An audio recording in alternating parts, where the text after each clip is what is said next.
성지순례에서 깨달은 것. 두 번째 이야기, 필립보의 휘톤 귀신. 사도 바울이 마케도니아 지방에 들어와서 처음으로 사역을 한 곳이 필립보다.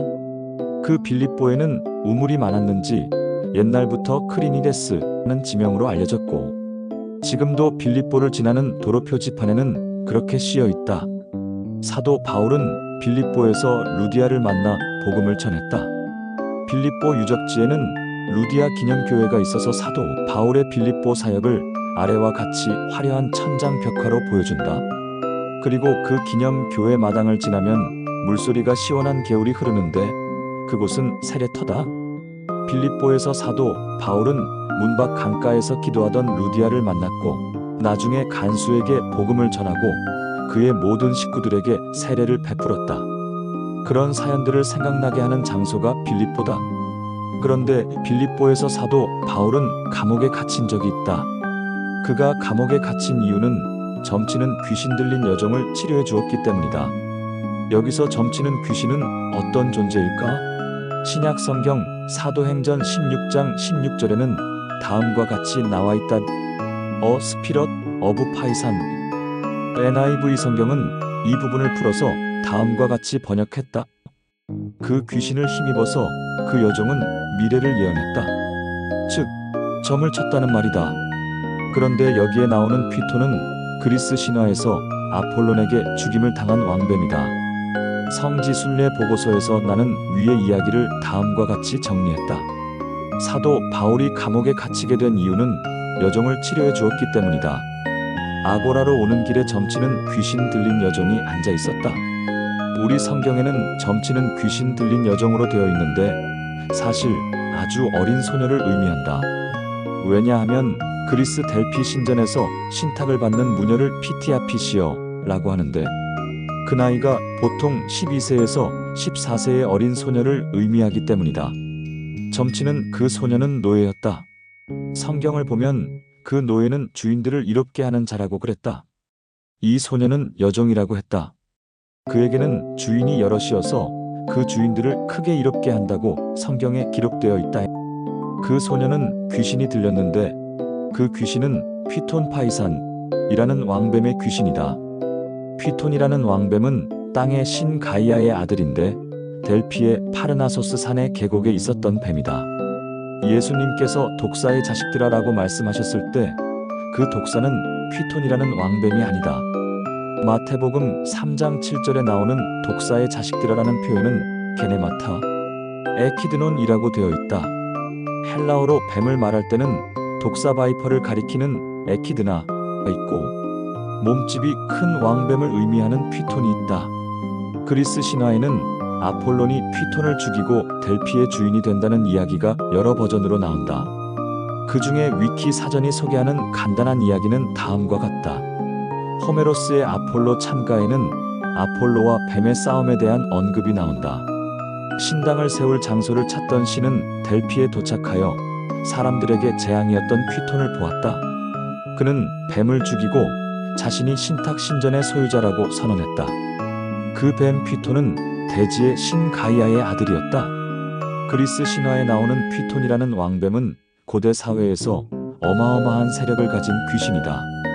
그 왕뱀의 귀신 들린 소녀는 사도의 일행이 지나갈 때마다 계거품을 물면서 소리 질렀을 것이다. 그 여종은 저들이 지극히 높으신 하나님을 섬기는 자행처라고 소리를 질렀다. 사도 바울은 그 여종을 불쌍히 여기고 고쳐주었다. 그리고 아고라에 가서 매를 맞았는데 심이 많이 맞고 감옥에 갇혔을 때 한밤중에 지진이 난 것이다. 그 지진으로 신라와 바울이 갇힌 감옥 문만 열린 것이 아니라 감옥의 모든 문들이 다 열렸다. 발에 차고 있는 쇠고랑도 다 풀렸다. 간수가 그걸 보고 사람들이 다 도망간 줄 알고, 어차피 도망가면 죽음으로 물어야 되므로 남의 손에 죽기보다는 자결하려고 했다. 그랬는데 죄수들이 다 있다는 말을 듣고 땅속의 감방들에 불을 켜고 비추어 보았을 것이다. 죄수들이 열린 감옥 밖으로 튀어나가지 않은 것을 보면 바울 사도가 가지 말아라 라고 말했을 것이고, 죄수들은 사도 바울의 권위 있는 말에 복종했을 것이다. 아마 죄수들은 이런 생각을 했을 것이다. 저 양반은 휘톤이라는 왕뱀의 귀신을 물리친 분이야. 이분의 말을 안 들으면 우리가 결단날 거야. 우리가 성지 순례를 할 때 빌립보에서 이 이야기를 들려준 가이드는 이렇게 말했다. 그 당시에 52년 빌립보 일대의 모든 기록을 통틀어서 이 지역의 기록을 살펴볼 때 소요 사태가 한 건이 없었다고 나오는 것을 보면 그 죄수들이 도망가지 않았음이 분명하다. 이 귀신은 당시로 말하면 어마어마한 것이다. 휘톤이라는 그 세력은 아주 큰 세력이었다. 땅의 신 가이아의 아들이니까. 땅의 신 가이아와 저승의 세계를 상징하는 타르타루스티 ARTARUS의 자녀들은 휘톤 외에도 에키드나이키드너와 듀폰티와 EPHON도 있다. 신화에 따르면 아폴로 신이 휘톤을 죽인 곳은 델피다. 그리고 그곳 델피는 신탁의 본거지가 되었다.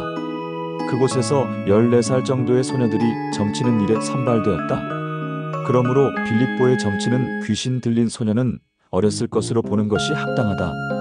나는 여기서 사도 바울이 휘톤이라는 왕뱀, 귀신 들린 소녀를 고쳐준 사건이 빌립보의 시민들에게 어떤 의미로 받아들여졌을지에 대하여 생각해본다. 가이드의 설명처럼 복음이 그리스로 들어올 수 있었던 이유는 그리스에 3가지 준비가 되어 있었기 때문이다.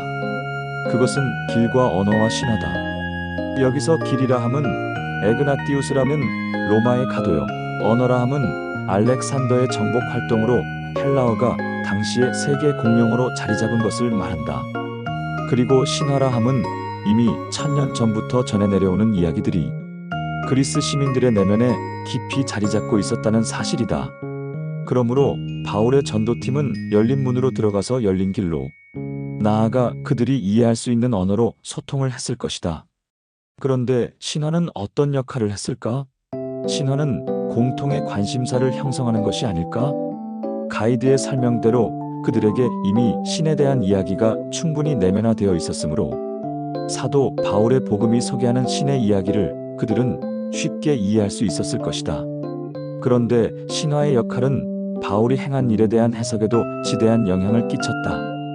사도 바울은 휘톤 귀신에 사로잡힌 여종을 치유해 주었다. 사실 휘톤 귀신은 점치는 능력을 가진 귀신이다. 휘톤이 점치는 능력을 가지고 있다는 것은 그가 신탁의 장소 델피에 살았다는 것으로 나타난다. 이것은 신화에 나오는 내용이다. 그런데 신화가 들려주는 또 하나의 이야기는 아폴론이 휘톤을 죽인다는 이야기다. 그리고 델피에는 아폴론의 신전이 세워졌고 아폴론이 휘톤을 죽인 것을 기념하여 그리스 전역에서 장정들이 4년마다 델피에 모여 축하의 제전을 벌이는 피티아 제전이 열렸다. 더군다나 사도 바울이 사역하던 당시의 델피에는 뱀 3마리가 서로 꼬여있는 모습으로 만들어진 뱀 기둥이 세워져 있었다. 기원전 479년 페르시아 전쟁 중 그리스가 페르시아에 크게 승리한 플라타이아 전투를 기념하기 위해 만든 것으로 페르시아군으로부터 노획한 청동 무기들을 녹여서 만들어 델포이에 바친 것이다. 우리는 이번 성지 순례에서 그 뱀 기둥이 이스탄불 광장에 머리 없이 세워져 있는 것을 보았지만 사도 바울 때는 델피에 온전하게 세워져 있었다. 이처럼 휘톤이라는 왕뱀의 이야기는 신화와 축제의 제전, 그리고 상징물로 그리스인들에게는 매우 친숙한 것이었다. 그런데 휘톤 귀신에 사로잡힌 소녀에게 사건이 발생한다. 그 소녀 또는 그 여종은 어떤 상황이었을까? 델피의 신전에서 일하는 무녀를 피티아라고 하는데 그의 예언은 가스로 인한 환각 상태에서 말하는 방식으로 이루어졌다고 한다. 그림에서 보듯이 피티아 여사제의 발밑으로는 하얀 연기가 뿜어져 나왔다고 하는데 이것은 유황 또는 에틸렌 가스로서 피티아가 맞고 환각에 취해 예언했다는 것이다. 피티아가 일종의 최면상 테트랜스에서 하는 말을 보자 남신관들이 듣고 글로 적어주는 방식으로 신탁이 주어졌다. 빌립보에 점치는 여종에게 휘톤 귀신이 들렸다는 말은 그 여종이 델피의 피티아 여사제 출신이라는 의미도 된다. 그렇게 가스를 통한 환각에 빠지는 경험을 오래 하게 되면 사람이 온전해지기는 어려울 것이다. 여종의 상태는 마치 마약에 중독된 사람과 유사하지 않았을까 추정해 볼 수 있다. 그렇지만 당시의 사람들은 그 여종을 피톤 귀신에 사로잡힌 신령한 점쟁이라고 생각했을 것이다. 그런 상황에서 사도 바울이 그 여종을 고친 것이다. 그 사건은 빌립보 사람들에게 어떤 의미로 다가왔을까? 어쩌면 그들은 신화 속의 이야기를 생각했을지 모른다. 그것은 아폴론이 휘톤을 죽인 그 이야기다. 빌립보 사람들에게 사도 바울은 아폴론의 환생처럼 보였을지도 모른다. 사실 사도 바울은 제1차 전도 여행을 할 때 루스드라에서 이와 유사한 일을 겪었다. 거기서 사도 바울은 나면서부터 걷지 못하는 사람을 일으켜 세워 걷게 하였다. 그때의 사건을 누가는 이렇게 소개한다. 무리가 바울이 한 일을 보고 루가오니아 방언으로 소리질러 이르되 신들이 사람의 형상으로 우리 가운데에 내려오셨다 하여 바나바는 제우스라 하고 바울은 그 중에 말하는 자이므로 헤르메스라 하더라. 시외 제우스 신당의 제사장이 소와 화환들을 가지고 대문 앞에 와서 무리와 함께 제사하고자 하니 사도행전 14만 1113 기적을 본 사람들은 사도들을 신의 현현이라고 이해했다. 이것이 신화의 힘이며 영향이다.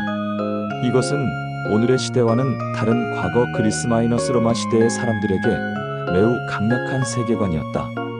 그런 과거를 생각해 볼 때 휘톤 귀신을 몰아낸 사도 바울의 일은 아폴론의 현현이라고 충분히 이해될 수 있을 것이다. 바울과 실라가 감옥에 갇혔을 때 지진이 났다면 휘톤의 어머니인 대지의 여신 가이아가 화난 것으로 이해하지는 않았을까?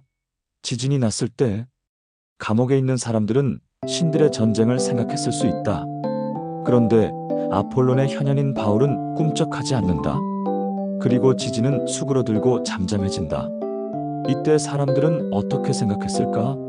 비록 그들이 루스드라의 사람들처럼 제사장을 대동하고 제우스와 헤르메스를 영접하기 위하여 소동을 일으키지는 않았을지라도 아폴론의 현현이라고 생각하는 사도 바울 앞에 복종하는 것이 당연하지 않겠는가?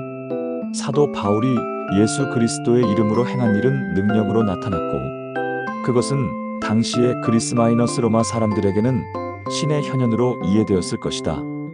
이것이 사도 바울의 복음 전파에서 준비된 세 번째 요소 신화다. 사도 바울은 에그나띠아 길 웨이를 따라서 헬라어 랭거지로 복음을 전했다. 그때 바울의 복음 이야기와 행적은 신화 세계에 살고 있던 사람들을 변화시키는데 매우 효과적이었다. 그런 요소들 때문에 사도 바울의 전도는 대아시아가 아니라 소아시아로 그리고 마케도니아로 아가야로 그리고 로마로 전파될 수 있었을 것이다. 또한 바울 사도는 로마 시민권자였다. 로마 시민권자이므로 그에게 재판 없이 태형을 가하거나 모욕적인 언사를 하면 안 된다. 설령 죄인이라도 십자가형을 받지 않는다. 그래서 바울 사도는 로마에서 참수형을 당한 것이다. 그런데 빌립보의 관원들은 로마 시민권자를 따지지도 묻지도 않고 때렸다. 사도 바울은 맞을 때 자기의 권한을 쓰지 않았다. 사도 바울은 왜 자기 권한을 쓰지 않았는가에 대하여 생각할 때 우리 모두가 권리가 있고 모든 것이 있지만 이것을 다 쓸 수 있는 것은 아님을 기억해야 한다. 우리는 참아야 한다. 신자들이 가장 손해볼 때는 참을 때다. 그러나 참아야만 간수를 구원할 수 있다. 안 참았으면 어떻게 되었겠는가? 간수와 그 가족을 어떻게 구원했겠는가? 바울은 모든 그 소명을 이룬 다음에 물어보지도 않고 채찍질한 것에 대하여 따졌다. 간수까지 다 구원하고 나서 자신이 로마의 시민권자임을 밝혔다. 신화로 가득 찬 세상에 들어간 사도 바울은 모든 신 위에 뛰어나신 하나님을 믿는 믿음으로 예수 그리스도를 전했다. 사실 나중에 바울이 빌립보에 보낸 편지에서 하나님이 예수 그리스도를 지극히 높이셔서 하늘에 있는 자들과 땅에 있는 자들과 땅 아래 있는 자들로 모든 무릎을 예수 이름에 꿇게 하셨다고 강조했다빌. 사도 바울이 이 이야기를 하는 이유는 그 예수님이 자신을 낮추셨으므로 하나님이 그처럼 높이신 것이므로 우리들도 그리스도의 마음을 본받아야 한다고 교훈하기 위함이었다. 사도 바울 자신이 빌립보에서 그런 자세로 사역을 했을 것이다.